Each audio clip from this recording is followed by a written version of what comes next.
Namaste, this is Martina with Honeyfly Yoga, and today we'll work on Shirshasana or headstand.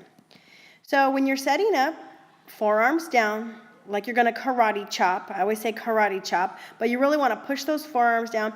And also measure out like by touching the elbows, right? That's a good distance, so they're not too wide. And then go ahead and bring them back and interlock the fingers. This is Karen. Hi, Karen. All right, if you're going to use a wall to start, which most people do, right, recommend that, have a little bit of space from the wall so you're not right up against the wall. Here's what happens for most people, and it makes sense, right, because you're going to be close to the wall, because you are a little scared, and totally normal, is that when you get right up against the wall, what tends to hit the wall is the back and the hips, and so it's really hard to actually get up, and you really can put more pressure on your cervical spine than you need to. So if you give yourself some space, about 4 to 6 inches away from the wall, you can actually use your hips or the weight of your hips or your pelvis, right, to kind of help you get up over that hump. So same thing, top of the head onto the floor, crown of the head into the palms, karate chopping it down, legs straight, walk the toes into the face.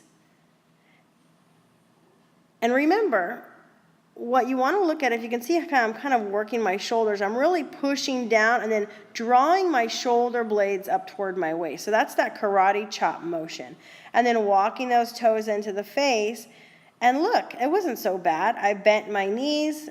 Now, I've been doing this a long time, so don't get discouraged because I've literally been doing this since I was about 12 years old.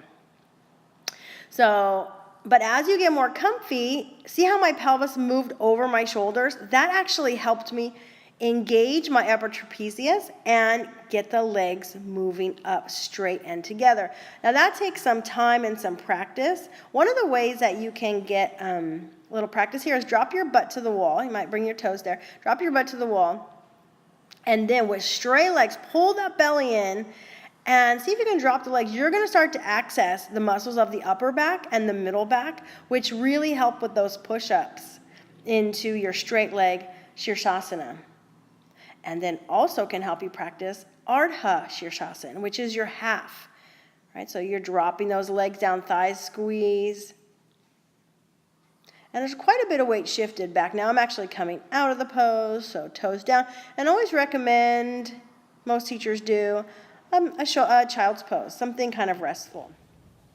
Now, if you're going to work away from the wall, you could have a spotter. Someone could totally spot you. But when you're comfortable, sometimes people put a couch behind them, right, or something that's not a wall, but a couch. Same thing. You can always practice prepping here, coming into that karate chop that we did in the very beginning, and just lifting your knees up and straightening your legs. That's going to develop a lot of shoulder strength. And you need that flexibility too, so you can really get the shoulders open by just working there. And you can deepen this by interlocking the fingers and then keep those shoulders pushing down. See how I'm using my upper back muscles? Did you see how I work those back muscles? Okay, so interlock the fingers, top of the head on the floor, crown of the head into the palms. Same exact thing we did at the wall. But this time there's no wall. And that's what gets people a little freaked out. To come down, knees into chest, and just reverse everything.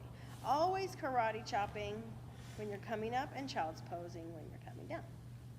So now here's straight legs, top of the head onto the floor, crown of the head into the palms. Really karate chop.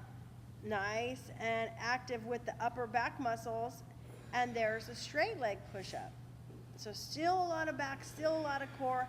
I'm really karate chopping and pushing those shoulder blades up. Oh, and then you can add a little legs, right? Kind of fun. I could be pointing my toes a little bit better here, but. And then you can do a little rotation if you want. And this is as you get more comfortable in the pose. And you know, this is a lifetime of practice. It doesn't happen right away. So give yourself some credit. Give yourself some time. Nice and slow. Ardha Shirshasana as you come down. And top of the feet onto the mat, and then